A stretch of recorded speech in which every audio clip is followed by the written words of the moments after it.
할렐루야, 빛나는 인생입니다. 오늘은 요한복음 10장 1절에서 10절 양의 문. 오늘은 드디어 12시가 지나긴 했지만 이제 오늘에 해당되는 말씀을 하죠.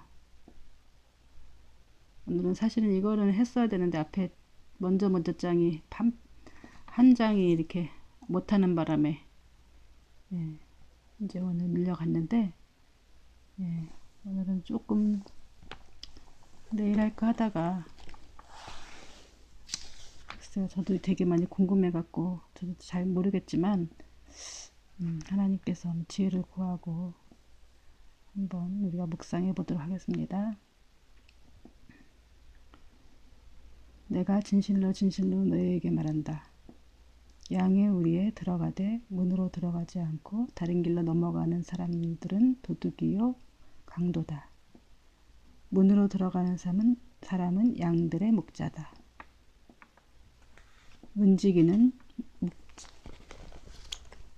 목자를 위해 문을 열어주고 양들은 목자의 음성을 듣는다. 목자가 자기 양들의 이름을 하나씩 부르며 밖으로 데리고 나간다. 양들을 다 불러낸 다음에 목자가 앞서가면 양들은 목자의 음성을 듣고 뒤따라 간다. 그러나 양들은 결코 낯선 사람을 따라가지 않는다. 낯선 사람의 음성을 알아듣지 못하기 때문에 양들은 도리어 그에게서 피해 달아난다. 예수께서 그들에게 이런 비유를 말씀하셨지만 그들은 예수께서 자기들에게 무슨 뜻으로 이런 말씀을 하시는지 깨닫지 못했습니다. 그래서 예수께서 다시 말씀해 주셨습니다. 내가 진실로 진실로 너희에게 말한다. 나는 양의 문이다. 나보다 먼저 온 사람들은 모두 다 도둑이요 강도였기 때문에 양들이 그 말을 듣지 않았다. 나는 문이다. 누구든지 나를 통해 들어오는 사람은 구원을 얻고 들어오고 나가면서 꼴을 얻을 것이다. 도둑은 훔치고 죽이고 멸망시키려고 온다. 그러나 내가 온 것은 양들이 생명을 얻게 하되 더 풍성하게 얻게 하려는 것이다.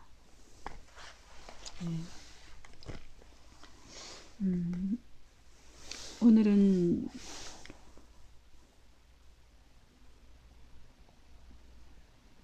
이렇게 쉬우면서도 되게 어려운 내용이에요. 아직도 저가 좀 이렇게 풀리지 않은 그 수수께끼 같은 성경의 구절이 다른 건 뭐 다 이렇게 뭐 이해하기 어렵지 않은데 여기에 해당되는 건데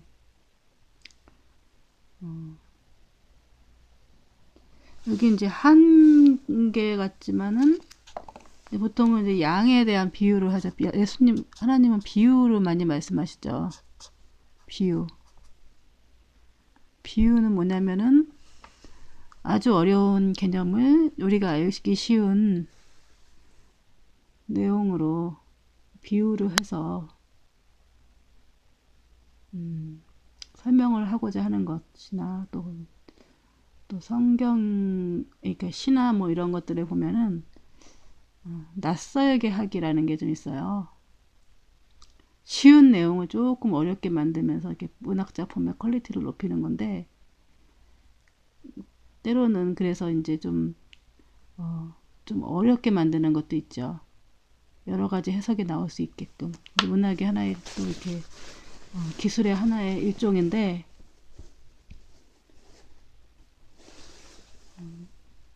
뭐는 A는 B다 이렇게 갖고 아주 뭐 쉽게 설명하면 되겠지만 어떤 이제 비유를 써갖고 그 비유를 하나의 이제 작품이 되려면은 어, 어, 예를 들자면 이제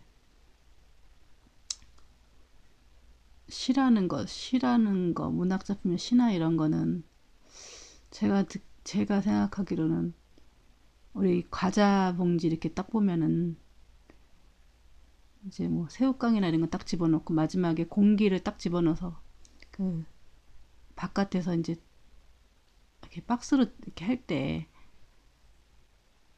혹은 이렇게 그게 이제 부서지지 않도록 공기를 딱 주입시켜서 이렇게 질소인가 이런 거 딱 집어넣어 갖고 만들잖아요.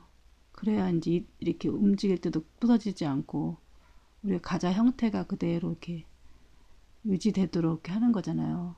그러니까 시에서 비유를 사용하고 이런 어떤 것들을 사용하는 거는 마지막에 그 공기를 딱 주입하는 것 같은 것 같이 어떤 과자지만은 그 공기를 넣음으로 인해서 그것을 보존하듯이 하나의 또 이렇게 작품이 되려고 하면은 그 원형은 원형으로 살아있지만 이렇게 뭐랄까 좀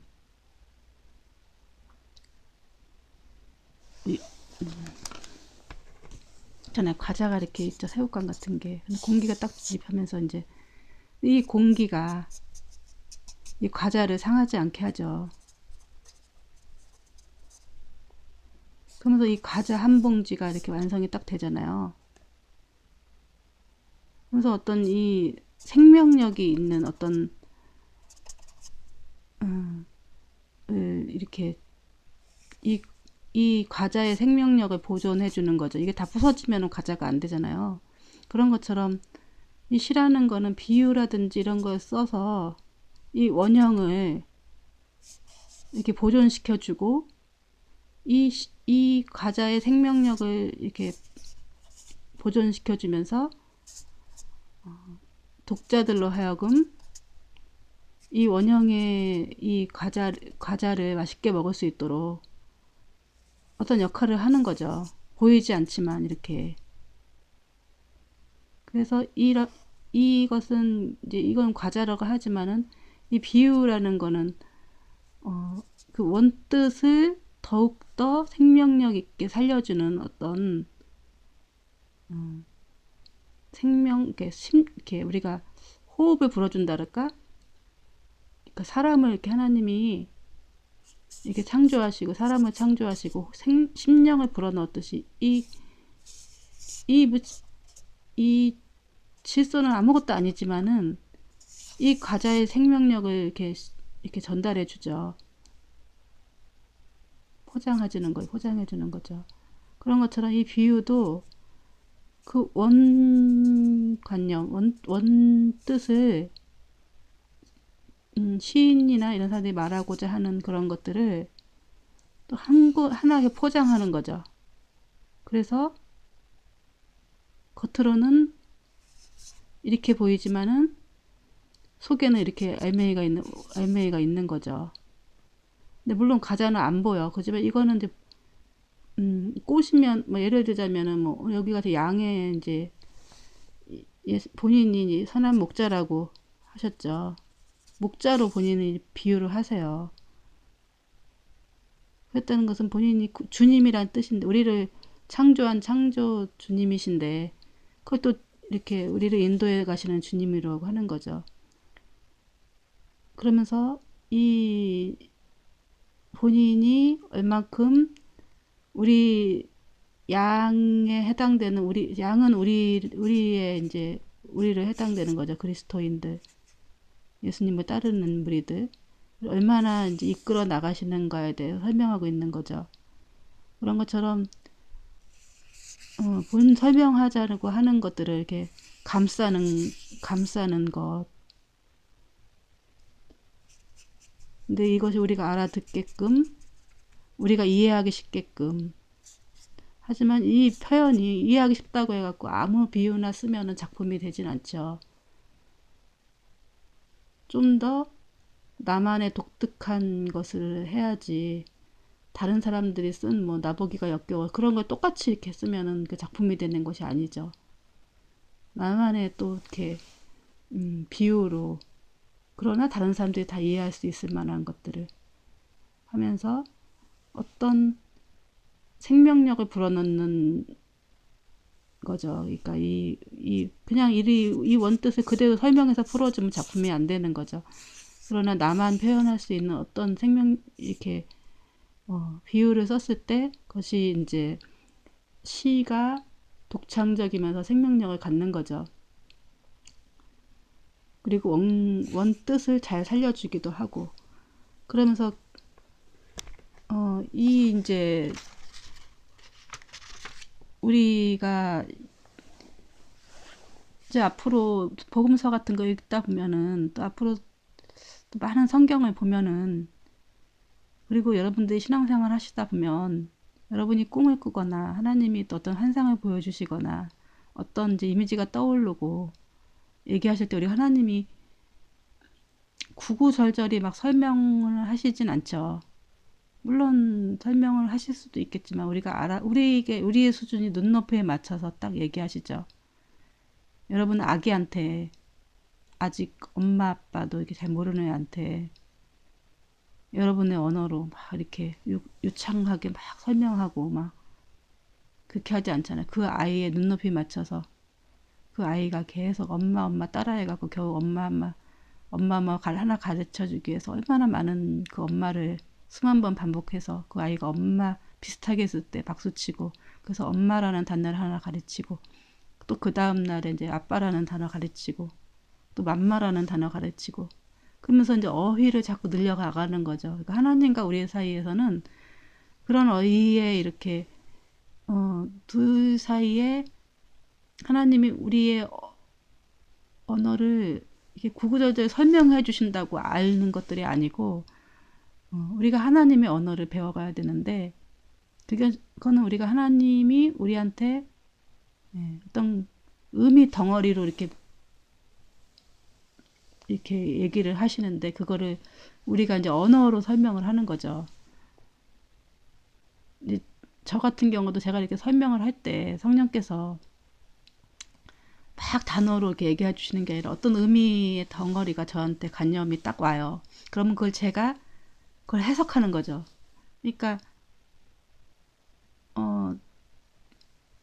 그 의미로 내 마음속에 딱 왔을 때 주님께서 의미 덩어리로 딱 오는데 그를 내가 그 언어로 풀어 나가는 거죠.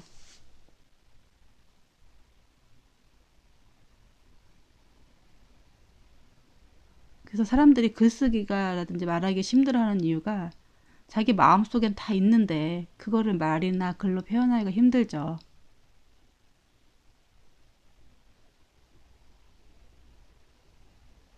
그래서 이제 그 사람들이 그건 또 지식하고 그거는 또 별로 상관이 없어요. 어떤 사람들은 지식이 많고 막 이랬지만은 그 말하기라든지 뭐 이렇게 글 쓰는 게 그 한 줄 쓰기가 되게 힘들다 이러시는 분들 되게 많이 있거든요. 그래서 그렇게 이제 그 비유를 하나님은 이제 우리가 이제 수많은 문학 작품 같은 걸 보면은 문학 작품은 그 사람이 그냥 막 지어서 썼지만 그 사람의 생각 속에 어떤 이제 감동이 와서 그거를 적은 거죠. 근데 그거를 적었지만 그 사람의 것이 아니라 그 영적인 것이죠. 그래서 어떤 이제 뭐 동화라든지 뭐 어떤 문학 작품 같은 것들을 보면 그 이제 고전이라고 하는 것들은 굉장히 하나님이 우리에게 전하시고자 하는 메시지가 그 안에 많이 담긴 것들을 많이 볼 수가 있어요. 그래서 저 같은 경우는 그 문학 작품 같은 데나 시나 이런 데서 하나님의 이제 의도와 생각들을 많이 읽어요. 왜냐면 저도 이제 그런 식으로 글을 쓰기 때문에 분명히 문학 작품 같은데 그래서 이런 글 같은 것들을 보면은 요한복음 같은 경우도 보면은 이제 그런 것들이 보이는 거죠. 예수님은 이렇게 그리고 이렇게 굉장히 아리까리하게 설명을 하시죠. 직설적으로 이렇게 설명하시는 게 아니라 굉장히 문학적으로 설명을 하세요. 포장을 하시는 거죠, 하나씩. 그 이유는 왜 하나님이 좀 이렇게 알려듣기 쉽게 설명을 하시지 이게 포장을 하셨을까? 근데 앞에는 그런 부분이 나와요. 그건 뭐냐면 못 보는 사람은 보게 하고 보는 사람은 못 보게 하리라는 것이다. 못 본다고 하는 사람들은 그러니까 이제 그 소경 날때부터 소경처럼 예? 그런 사람들은 겸손하고 이런 사람들은 영의 눈에 뜨게 할 것이고 본다고 하는 교만한 사람들은 못 보게 하려는 것이죠. 그래서 이렇게 모든 사람을 구원하라고 온 것이 아니라 하나님이 양을 구원하려고 왔다. 양. 그래서 보면은 동화 같은 데 보면은 아기돼지 삼형제가 있죠. 보면은 집을 졌는데 나중에 늑대가 양의 탈을 쓰고 나타나죠.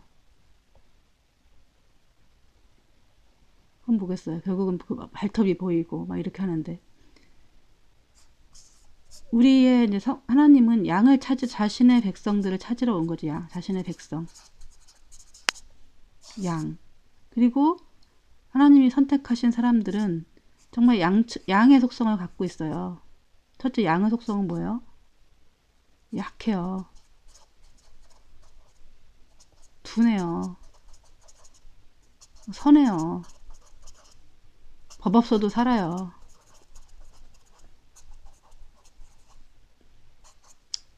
선천적으로 거짓말 못해요. 이 땅에서 진짜 하나님 도움 없이는 살 수 없는 사람들이죠.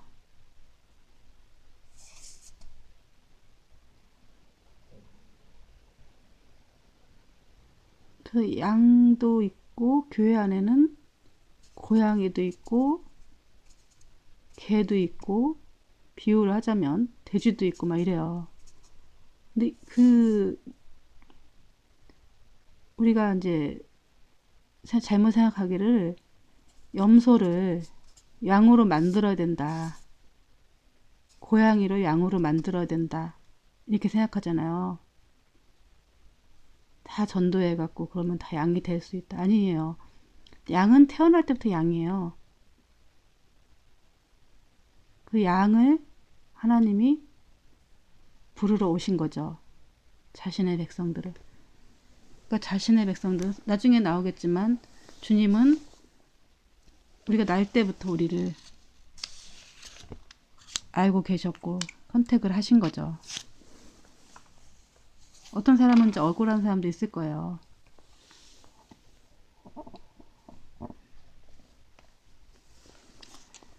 그러나 성경은 그렇다는 거. 그래서 이제 양의 비유를 하신 거죠. 이것을 뒷받침하는 이제 다른 성경 구절들이 뒤에 많이 나올 텐데, 그건 그때 가서 얘기를 하고, 예수님은 이제 여기는 두 개의 또 얘기가 나와요. 하나인 것 같지만 두 개가 나와요. 본인을 이제 목자로 설명을 하시고, 그다음에 또 양의 이제 문이라고 설명을 하세요. 그래서 이제 헷갈리는 거예요. 그래서 한번 읽어봅시다. 내가 진실로 진실로 너에게 말한다. 양의 우리에 들어가되 문으로 들어가지 않고 다른 길로 넘어가는 사람은 도둑이요 강도다. 네. 난해한데 좀 이게 쉬우면서 좀 난해한 것 같아요. 이게 저 혼자도 많이 묵상하는 구절인데 양이 이제 우리가 있어요. 문이 이렇게 있죠. 이제 평소 때는 이제 양들이 막 이렇게 옛날에 중동 지역 같은 데는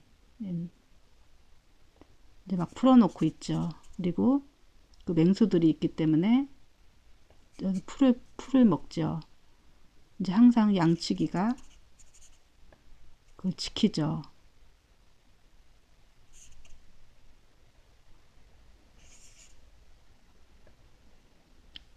그리고 저녁 때 되면은 양의 우리에 이제 집어넣죠. 근데 양의 우리에는 들어가되 문으로 들어가지 않고 다른 길로 넘어 들어가는 자는 도둑이요 강도다. 그러니까 문으로 들어가야 된다는 거야. 문.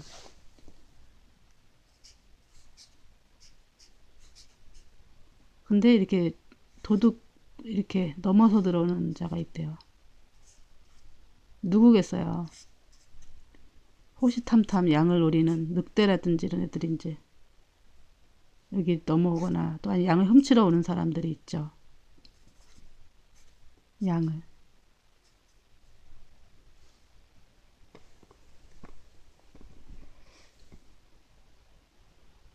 근데 정당하게 문으로 들어가는 자는 누가 들어가냐면 목자죠. 문으로 들어간 사람은 양들의 목자다. 옛날 같은 때는 이제 뭐 그때는 양 치는 사람이 한두 명이 아니라서 목자 이거 관리하는 사람들이 이제 목자라고 했겠죠. 지금 목자라고 하지만 양치기죠. 목자 하니까 예수님 때문에 목자가 좀 이렇게 고급스러워 보이지만 그게 한자어라서 양치기죠. 양치기. 양하고 늘 이렇게 하기 때문에 그래서 그리고 우리도 보면은 도둑이 어디로 문으로 들어와요? 담 넘어 들어오죠. 문을 뜯고 들어오거나 물론 문으로 당당하게 문 따고 들어오고 이렇게 열쇠를 당당하게 열 수 있는 사람은 주인은 그 양치기는 들어갈 수 있지만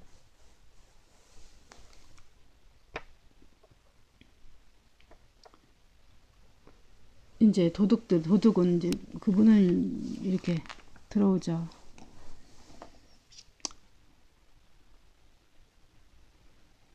양들의 목자, 문으로 들어가는 사람은 양들의 목자다. 문지기는 목자를 위해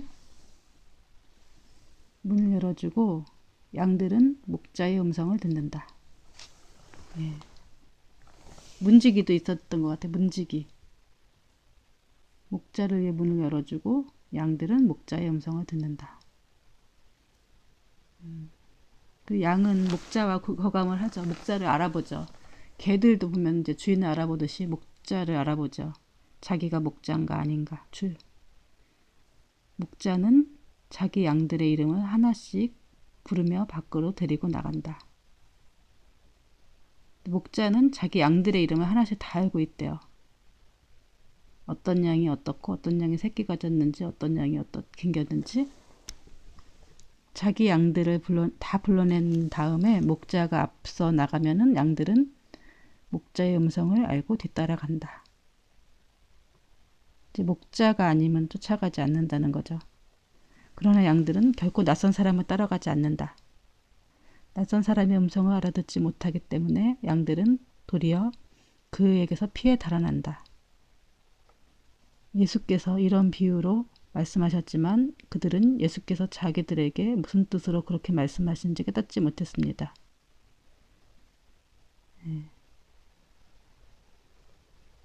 이제 바리새 앞에 얘기가 이제 바리새 사람들이 있었고 그것에 대해서 이제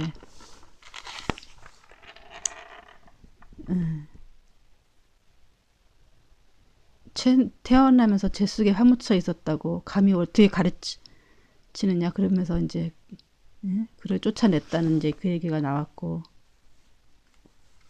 이제 그 다음 절이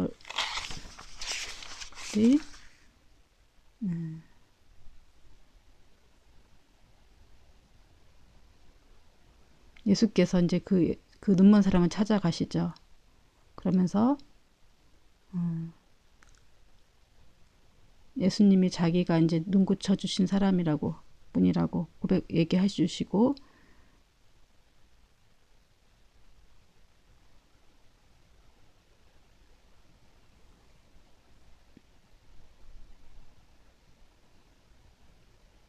그 바리새 사람들한테 영적인 눈을,